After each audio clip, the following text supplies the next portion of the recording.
Hello నేను Sesha Rao. Telugu Desam party cadre కానీ, yellow signing కానీ, తెలుగుదేశం పార్టీ సోషల్ మీడియా కానీ చాలా వరకు సమయం పాటిస్తూ ఉంటుంది. ఏదో దాంట్లో ఉండేటువంటి కొద్ది మంది మాత్రమే ఆ లక్ష్మణ రేఖను దాటి వ్యవహరిస్తూ ఉంటారు. అది కూడా ఎదుటి వాళ్ళు అటాక్ బాగా చేస్తే అప్పుడు ఆ లక్ష్మణ రేఖను దాటి వెళ్తూ ఉంటారు. అందుకే తెలుగుదేశం పార్టీ సోషల్ మీడియా అనేది కొంత సమయం పాటిస్తుంది అనేటువంటి అభిప్రాయం ఉంది. అదే ఇతర పార్టీలకు సంబంధించినటువంటి వాళ్ళు సోషల్ మీడియాలో ఏ విధంగా వ్యవహరిస్తారు అనేది సోషల్ మీడియాలో ఉండేటువంటి వాళ్ళకి అందరికీ కూడా తెలుసు. కానీ తెలుగుదేశం పార్టీ సోషల్ మీడియా కానీ, తెలుగుదేశం పార్టీ కానీ కొంతమేరకు క్రమశిక్షణతో వ్యవహరిస్తూ ఉంటుంది.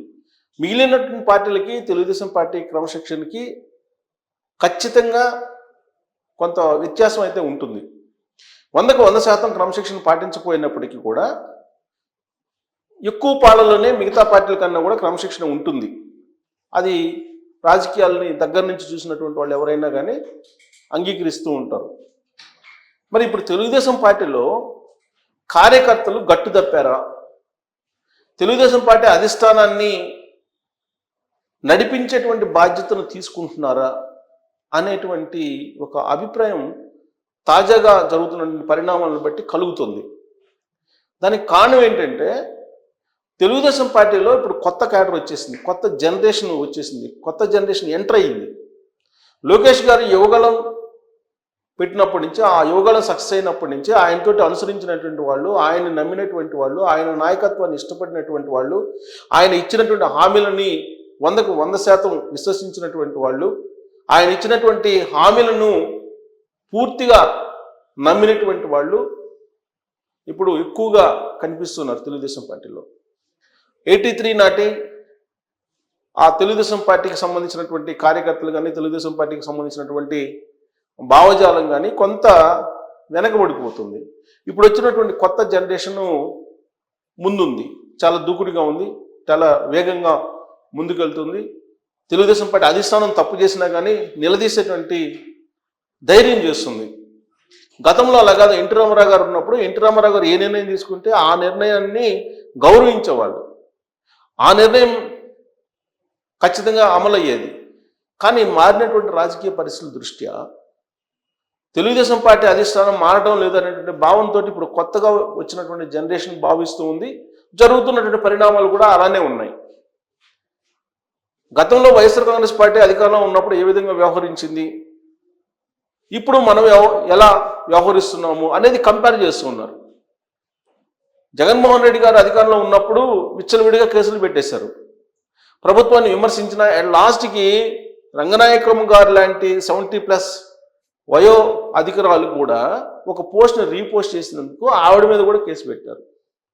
అలాంటి పరిస్థితి దాదాపు 3000 మందికి పైగా కేసులు పెట్టి సోషల్ మీడియాకు సంబంధించినటువంటి టచ్లో ఉన్నటువంటి వాళ్ళని అర్ధరాత్రి అపరాత్రి అని లేకుండా నానా రకాల హింస పెట్టారు. దాని ఫలితమే 11 మంది ఎమ్మెల్యేలకు పరిమితమయ్యారు జగన్మోహన్ రెడ్డి గారు. అయితే ఇప్పుడు వచ్చినటువంటి తెలుగుదేశం పార్టీ ప్రభుత్వం, చంద్రబాబు నాయుడు గారి ప్రభుత్వం బహుశా ఎక్కువగా సహనాన్ని భరిస్తుందేమో అనేటువంటి ఫీలింగు క్యాడర్కి కలుగుతుంది. అంత సహనం అవసరమా అనేటువంటి భావనలోకి వచ్చేస్తుంది. ఎందుకు వస్తుందంటే దానికి తాజా ఉదాహరణ మనం తీసుకోవచ్చు. వాళ్ళకి సహనం కోల్పోవడం కూడా బహుశా తప్పులేదేమో అనిపిస్తుంది ఒక్కోసారి అధిష్టానం తీరు పట్ల. ఎందుకనంటే రాష్ట్రం మొత్తం ఒక ఎత్తు అయితే పొంగనూరు మరొక ఎత్తు. ఆ పొంగనూరు నియోజకవర్గం పెద్దిరెడ్డి రామచంద్రారెడ్డి గారు అక్కడ ఎమ్మెల్యేగా ఉన్నారు. గతంలో ఆయన మంత్రి. ఆయన 2019 నుంచి 2024 మధ్యకాలంలో చేసినటువంటి వ్యవహారాలు అందరికీ తెలుసు. ప్రభుత్వ ప్రైవేటు ఆస్తులన్నింటినీ కూడా ఆయన ఏ విధంగా దోచుకున్నారు అనేది రోజు రోజు పేపర్లో వస్తూనే ఉంది.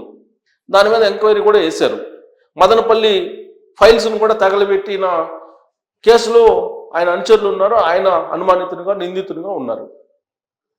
మరి ఆయన అధికారంలో ఉన్నప్పుడు జరిగినటువంటి ఒక సంఘటన మనం గుర్తు చేసుకుంటే, చంద్రబాబు నాయుడు గారు రాజమండ్రి సెంట్రల్ జైలుకి వెళ్ళినప్పుడు ఆ అరెస్టుని నిరసిస్తూ ఉత్తరాంధ్రలో ఉన్నటువంటి ఎస్సీలు సైకిల్ మీద తిరుమల తిరుపతి దేవస్థానానికి వెళ్ళడానికి బయలుదేరి పుంగనూరు కాన్స్టిట్యున్సీలోకి ఎంటర్ అయ్యారు. ఆ సందర్భంగా పెద్దిరెడ్డి రామచంద్రారెడ్డి అనుచరులు వాళ్ళని అడ్డగించి, వాళ్ళని కొట్టి, వాళ్ళ బట్టలు విప్పదీసి నగ్నంగా పంపించారు. పైగా వైఎస్ఆర్ కాంగ్రెస్ పార్టీ జిందాబాద్ అని నినాదాలు చేయించి పంపించారు. అంటే అదొక పాకిస్తాన్ బోర్డరు. ఆ పాకిస్తాన్ బోర్డర్లోకి ఎవరు ఎంటర్ అయినా ఇలానే ఉంటుందన్నట్టుగా క్రియేట్ చేశారు. ఆ నియోజకవర్గంలో ఉండేటువంటి ప్రజలు కూడా భయానక వాతావరణం భరాయించలేక పెద్దిరెడ్డి రామచంద్రారెడ్డిని స్వల్ప మెజార్టీతో గెలిచేలాగా చేశారు. అప్పుడు స్వతంత్ర అభ్యర్థికి సంబంధించినటువంటి వెహికల్స్ను కూడా అక్కడ తగలబెట్టారు. అన్ని అరాచకాలు అక్కడ జరుగుతూ ఉంటాయి. సరే, అధికారంలో ఉన్నప్పుడు అరాచకాలు చేశారు, కేసులు పెట్టలేదు, అప్పుడు ప్రెజర్ కారణంగా అనుకోవచ్చు పోలీసుల్ని. ఇప్పుడు ప్రభుత్వం మారింది కదా, ప్రభుత్వం మారిన తర్వాత జరిగినటువంటి దాష్టికం ఏంటో తెలుసా? తాజాగా రామకృష్ణ అని ఇతను తెలుగుదేశం పార్టీ హార్డ్ కోర్ కార్యకర్త, ఆయన మీద దాడి చేశారు అనేక సందర్భాల్లో. గతంలో కూడా ఆయన చేసిన నేరం ఏంటో తెలుసా? తెలుగుదేశం పార్టీ అధికారంలోకి వచ్చిందని చెప్పి ఆయన నడుపుతున్నటువంటి కిరాణా కొట్టు దగ్గర కేక్ కట్ చేసుకున్నాడు. అదే ఆయన చేసిన నేరం. అందుకు వైఎస్ఆర్ కాంగ్రెస్ పార్టీ వాళ్ళు వచ్చి ఆయన మీద దాడులు చేశారు. దాడులు చేస్తే పోలీసులు కేసు పెడితే కేసు ఫైల్ చేయాల. ఆ తర్వాత నుంచి అతని మీద వైఎస్ఆర్ కాంగ్రెస్ పార్టీ వాళ్ళు తరచూ దాడులకి పాల్పడుతూ బెదిరిస్తూ ఉన్నారు. ఈ విషయాన్ని పోలీసులు కంప్లైంట్ రూపంలో ఇచ్చారు ఇటీవల కూడా రామకృష్ణ. అయితే కేసు ఫైల్ చేయాల. విచిత్రంగా తనని చంపేటువంటి అవకాశం ఉన్న వైఎస్ఆర్ కాంగ్రెస్ పార్టీ కార్యకర్తలు ఒకటి నాకు ప్రాణహాని ఉంది కాపాడండి అంటూ పోలీసుల దగ్గరికి కంప్లైంట్ పెడితే కంప్లైంట్ తీసుకున్నారు పోలీసులు. ఆయన్ని వైఎస్ఆర్ కాంగ్రెస్ పార్టీ కార్యకర్తలు చంపేశారు. చంపేసిన తర్వాత చంపినటువంటి వాళ్ళని కూడా పోలీసులు పట్టుకోవడానికి ధైర్యం చేయలేకపోయారు. తమకు న్యాయం చేయండి అని చెప్పి రామకృష్ణ కుమారుడు సతీమణి లాస్ట్కి ఆందోళన చెందేటువంటి పరిస్థితికి, ఆందోళన దిగేటువంటి పరిస్థితికి వచ్చింది. అంత్యక్రియలు కూడా చేయలే.